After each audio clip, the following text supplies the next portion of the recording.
우리 말씀은 시편 27편 4절부터 6절 말씀을 다시 한번 보겠습니다. 시편 27편 4절부터 6절입니다.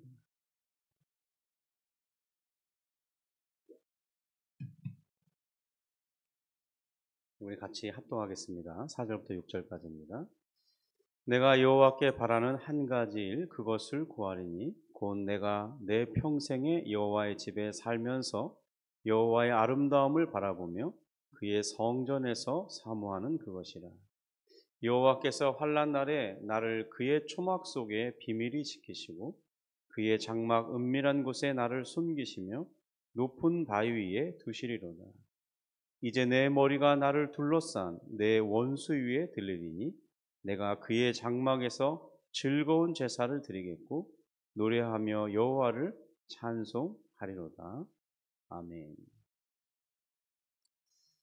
우리 이 말씀은 어떻게 보느냐에 따라서 매우 다양하고 또 볼 때마다 새로운 것들을 보게 됩니다. 그만큼 이 말씀 속에 담겨져 있는 이 아름다움과 그 깊이가 매우 큰 것이기 때문일 텐데요. 마치 우리가 다이아몬드 원석을 볼 때는 그 아름다움이 잘 드러나지 않지만은 이 보석 세공의 전문가들의 손길에 부드러진 그 다이아몬드가 이렇게 그 가공되어져 가는 그 완성에 이를 때 그 정말 아름다운 그 다이아몬드 빛이 드러나듯이 저도 이 어제 말씀을 볼 때는 그 전날에는 잘 보이지 않았고 눈에 들어오지 않았던 그 말씀이 오늘 볼 때는 눈에 들어오게 되고 눈에 띄게 되고 또 그런 말씀으로 인해서 나의 지성에 빛이 비춰지는 그런 일들이 일어날 때가 있는 것 같습니다. 사실 어제 이제 4절 5절을 강의하고 6절을 연구하려고 다시 이렇게 4절부터 읽어가기 시작했는데요. 이 4절을 보는 순간 새로운 것이 눈에 띄기 시작했습니다. 이전에도 분명히 읽어봤는데 그때는 잘 보여지지 않았던 것이죠. 다시 한번 4절을 읽어보면 이렇게 기록되어 있습니다. 내가 여호와께 바라는 한 가지 일 그것을 구하리니 곧 내가 내 평생에 여호와의 집에 살면서 여호와의 아름다움을 바라보며 그의 성전에서 사모하는 그것이라. 이것을 읽으면서 질문이 몇 가지 생겼습니다. 과연 이 시가 어느 배경에서 기록됐을까? 그게 갑자기 궁금해졌어요. 왜냐하면 표제에는 어떤 암시도 없이 그냥 단순히 다윗의 시라고 언급으로 끝나기 때문입니다. 그러니까 이 시가 어느 상황 가운데 기록되었을지 그냥 몇 가지 어떤 그런 예를 들 수 있는 성경의 기록을 근거로 생각해 볼 수 있는 그 예 중에 하나일 수밖에 없다고 생각하게 되는 것이죠. 한 가지 가능한 상황은 여러 가지 많은 상황 중에 특별히 다윗이 이 압살롬의 이 역모로 인해서 급하게 도망치고 요단강을 건너기 전이나 혹은 이제 요단강을 안전하게 건넌 후에 그 어떤 시기에 기록된 시일 가능성이 있다는 겁니다. 물론 그 외에도 많은 상황을 생각해 볼 수 있는 충분한 여지는 있습니다. 두 번째 질문은 만약 압살롬의 역모로 인해서 정말로 이 도망친 상황 속에서 기록되었다고 가정한다면 그러는 중에도 이 다윗의 소원을 읽어보면 우리가 일반적으로 생각할 만한 그런 내용의 소원이 아니라 다른 소원을 고백한다는 점입니다. 그렇다면 과연 이 나의 평소 생활 속에서 나는 무엇을 소원하고 사는가를 되묻게 되는 것이죠. 세 번째로는 이 4절의 하반절에 기록되어 있듯이 여호와의 아름다움을 바라보면서 사모하는 그런 삶은 어떤 것인가 하는 점입니다. 과연 다윗이 생각하는 그 여호와의 아름다움이란 어떤 것인가 하는 것이죠. 첫 번째로 만약 다윗이 아들 압살롬에게서 급히 도망치는 과정 속에서 이 시편이 만들어졌다면 그의 간구의 내용들이 충분히 다른 것들을 구할 만한데 그의 소원은 우리가 평소에 생각하기 쉽지 않은 그런 것들을 구하고 있다는 것입니다. 한번 생각해 보십시오. 아들이 지금 아버지를 죽이겠다는 그런 상황이잖아요. 이것은 우리가 살아가면서 일반적으로 경험하기 어려운 상황이지 않습니까? 물론 가끔 무슨 뭐 기사나 어떤 뭐 1년이나 혹은 2, 3년에 한 번 정도 들을 만한 뭐 자녀가 부모를 때렸다든지 뭐 우발적으로 살인했다든지 뭐 이런 얘기는 듣긴 하는데 일반적인 것은 아니라는 거죠. 그런 것이. 우리 인생도 때로는 우리가 사랑하는 것들이 우리의 원수가 되어서 우리를 파멸로 몰고 갈 수도 있지 않습니까?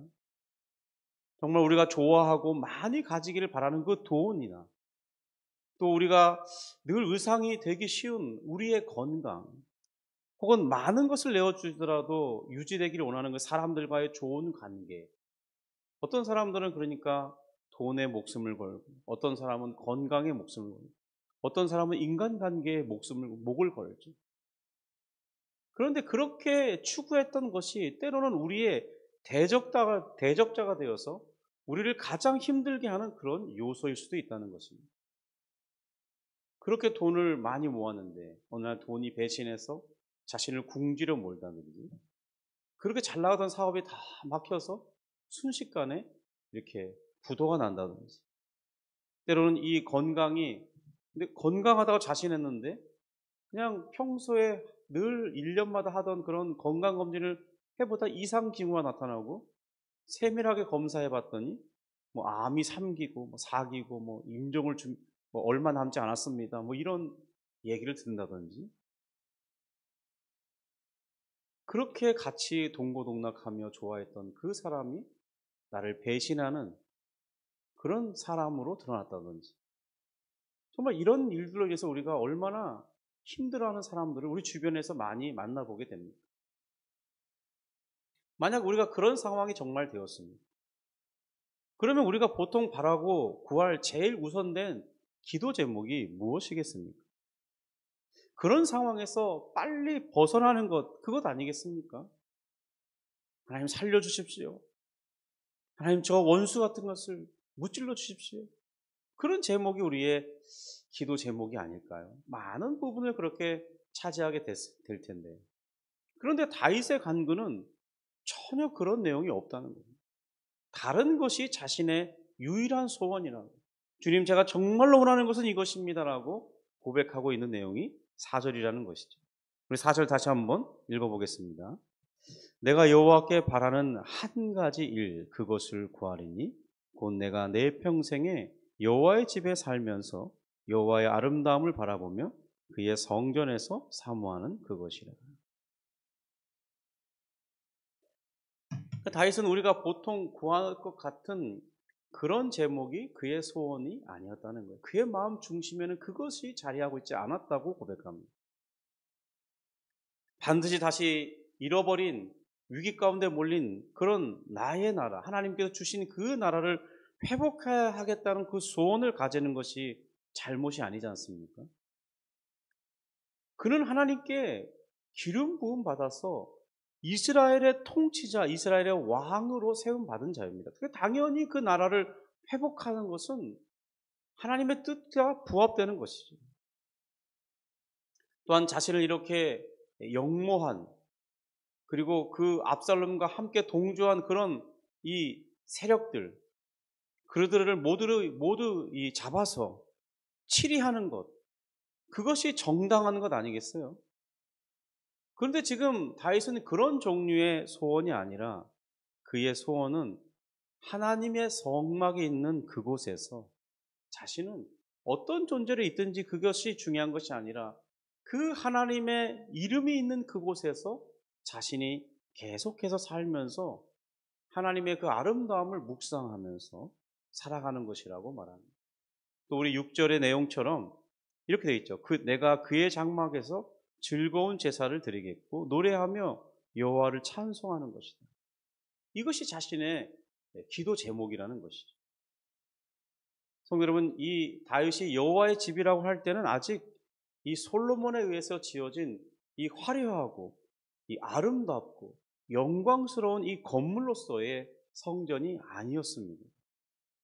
그것은 여러 종류의 천으로 뒤덮인 그렇게 화려하지 않은, 겉은 또 이렇게 그런 그 안의 것을 보호하기 위해서 겉은 이렇게 시꺼먼 그런 색깔의 천으로 덮여질 가능성이 높습니다.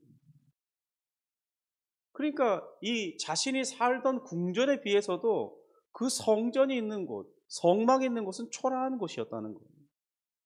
또 이 궁전에 비해서 이 성막이 있는 거룩한 이 언약궤가 모셔 있는 그곳은 매우 불편한 곳이었다는 거죠.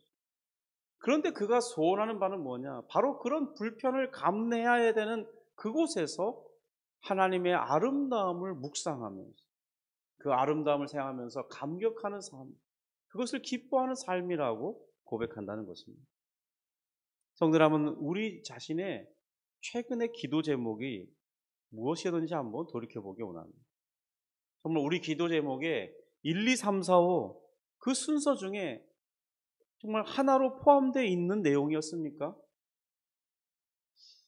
그렇지 못하다고 정죄하려는 것이 아니라 정말 다윗의 이 고백을 보면서 도전되기를 바라는 것입니다. 과연 다윗이 알고 있는 이 여호와의 아름다움이란 무엇이었겠습니까? 무엇이 그토록 그를 사모하게 하고 또 이런 위태로운 상황 속에서조차 마땅히 구할 다른 모든 것들보다 우선해서 하나님의 아름다움 속에 살기를 원합니다. 하나님, 내가 그것을 바라보면서 찬송하면서 살기를 원합니다. 이렇게 고백하는 것일까요? 그래서 저도 한번 제 자신에 대해서 과연 여호와의 아름다움이 내게 어떤 것들일까 한번 생각해 보았습니다.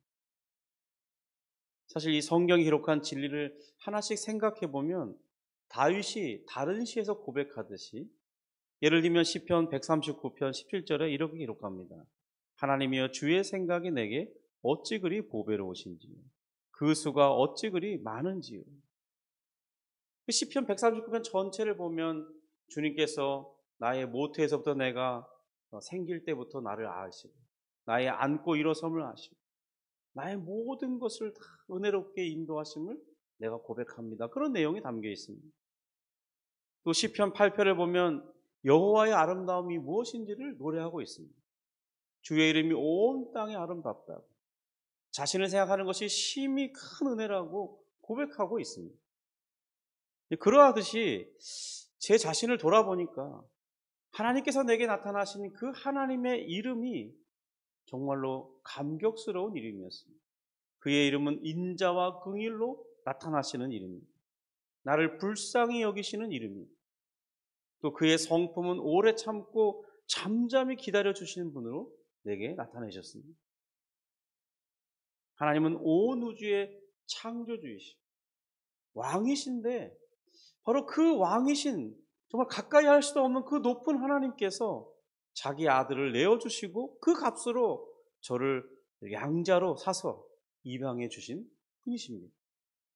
이제 나는 그의 아들이 되었고, 그리고 나는 하나님을 찬양하는, 하나님을 향해서 아버지라 부를 수 있게 해주셨습니다. 사실 제 자신이 하나님께 무엇을 해달라고 기도할 만한 어떤 자격도, 어떤 자질도 찾을 수 없지만은, 저는 너무나 당연하게, 마치 내가 하나님께 구하는 것이 너무나 당연한 것인 마냥, 내 권리인 것 마냥 그렇게 기도하고 있을 때가 많습니다.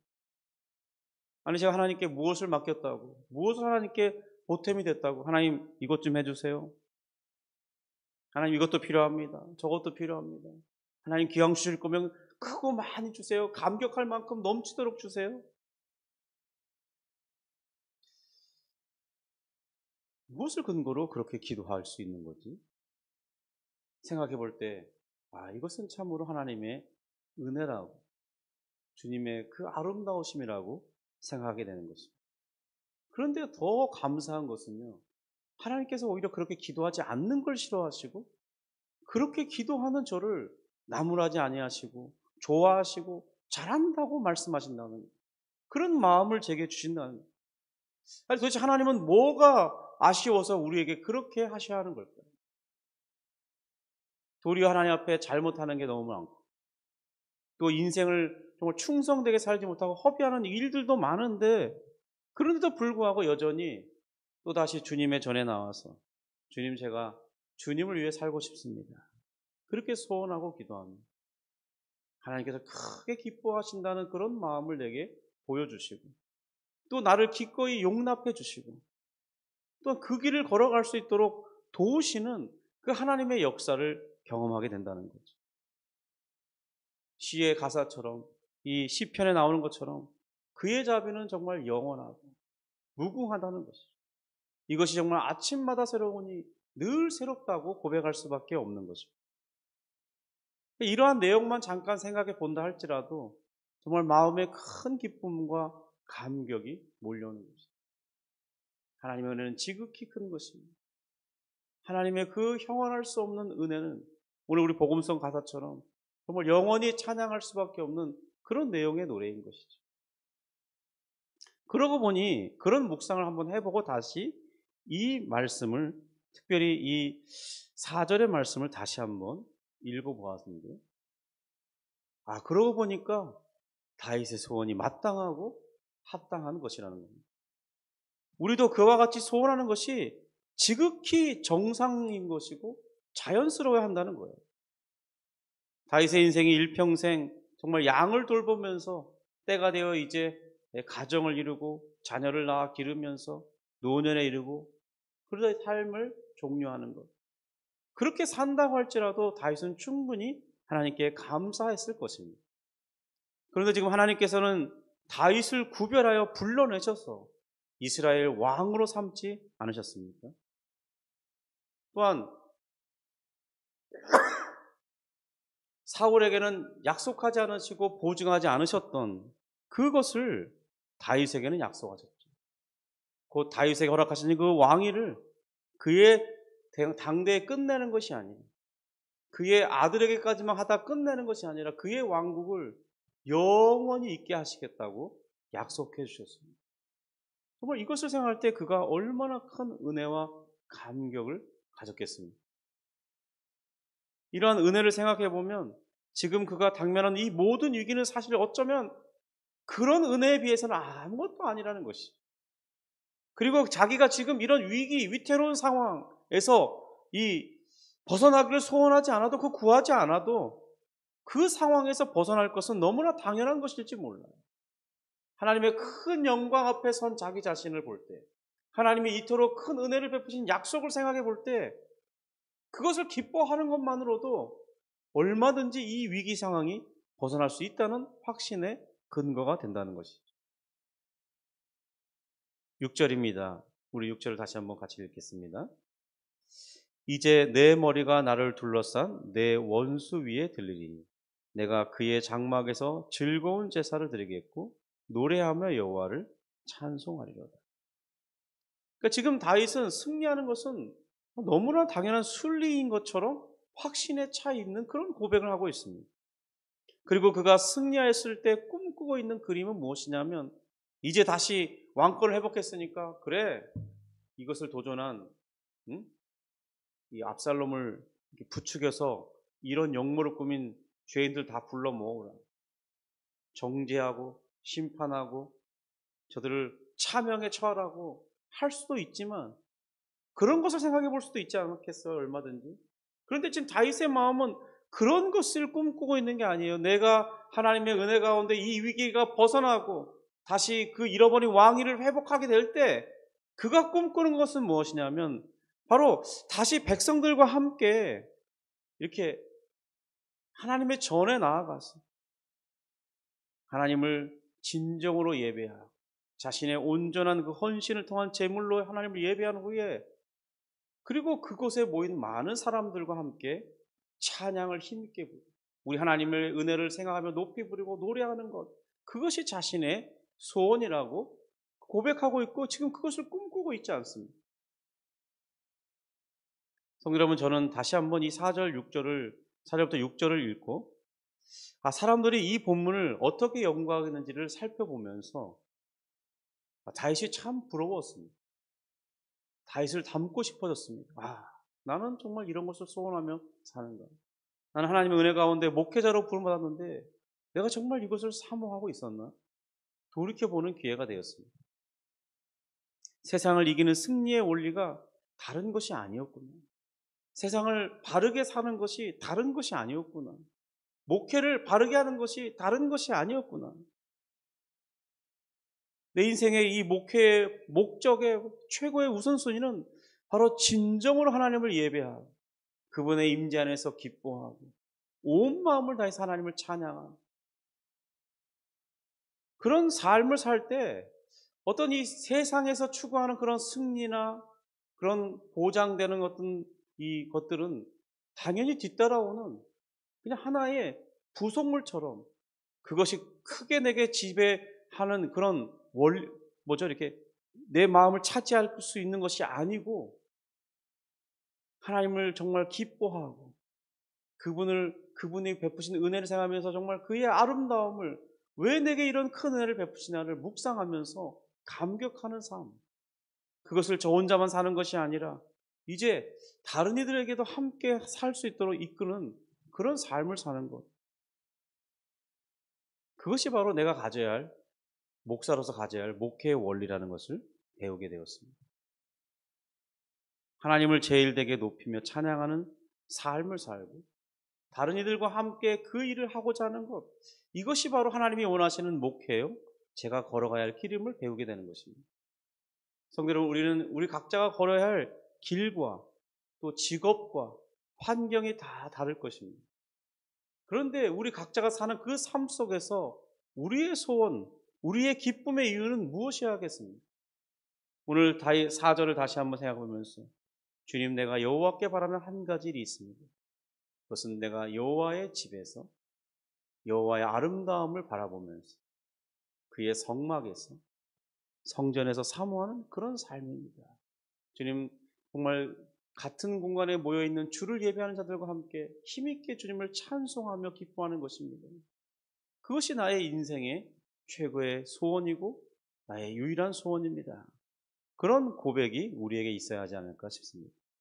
그런 소망을 가지게 되고 그런 소원 속에서 이제 또 오늘 하루를 보내고 내일 주일을 예배할 때 정말 하나님께서 그 소원을 응답해 주시고 그리고 우리가 정말 이 예배당에 들어오고 예배당에서 모든 순서를 또 예배 순서를 참여하는 그 순간에 우리에게 깨닫게 하시고 이것이 얼마나 복되고 아름다운 삶인가 그런 고백하는 중에 그 어느 때보다 정말 감격스러운 예배를 드릴 수 있지 않을까 생각해 봅니다. 그런 은혜가 우리 모두에게 있기를 주님의 이름으로 축복합니다. 기도하겠습니다. 하나님 아버지 감사합니다. 주님, 오늘 다윗의 이 고백을 보면서 주님, 우리도 소원합니다. 우리가 여호와의 집에 거하면서 일평생 거하면서 하나님께서 주신 그 은혜를 묵상할 때 웬 은혜인가, 웬 이런 놀라운 것을 내게 허락하시는가. 하나님의 그 아름다움을 생각하면서 살아가는 우리가 되기를 원합니다. 그것으로 만족의 이유를 삼고 그것으로 이 세상을 살아가는 원리로 삼고 주님, 때로는 위태로움이 있고 어려움이 있고 극복하기 힘든 문제들이 우리 인생에 발생하지만 주님을 향한 이 거룩한 소원으로 말미암아 용기와 담대함을 얻고 마땅히 그것이 이겨질 것이며 하나님의 도우심으로 말미암아 승리하게 될 것을 생각하게 되는 그런 은혜의 삶이 우리에게 있기를 소원합니다. 주님 도와주시고 주여 우리가 그러한 것을 잊지 않으며 살아갈 수 있도록 날마다 우리 기도 제목에 제일 우선된 순위가 될 수 있도록 은혜를 베풀어 주옵소서. 다윗처럼 정말 그런 삶을 살아갈 수 있도록 역사해 주옵소서. 오늘 이 아침에 기도할 때 주님께서 또다시 우리에게 은혜와 용기를 부어주시고 주님 하늘을 향하여 기도할 때 정말 기도의 문이 열리게 하시고 하나님의 놀라운 사랑을 깨닫게 하십니다. 성령의 조명을 따라 우리가 그 놀라운 하나님의 은혜의 역사를 확인하면서 기뻐하고 감격하는 그런 하루가 되게 하여 주옵소서. 예수님의 이름으로 기도합니다. 아멘. 하늘에 계신 우리 아버지여, 이름이 거룩히 여김을 받으시오며 나라가 임하시오며 뜻이 하늘에서 이룬 것 같이 땅에서도 이루어지이다. 오늘날 우리에게 일용할 양식을 주옵시고 우리가 우리에게 죄 지은 자를 사하여 준 것 같이 우리 죄를 사하여 주옵시고 우리를 시험에 들게 하지 마옵시고 다만 악에서 구하옵소서. 대개 나라와 권세와 영광이 아버지께 영원히 있사옵나이다. 아멘. 우리 개인적으로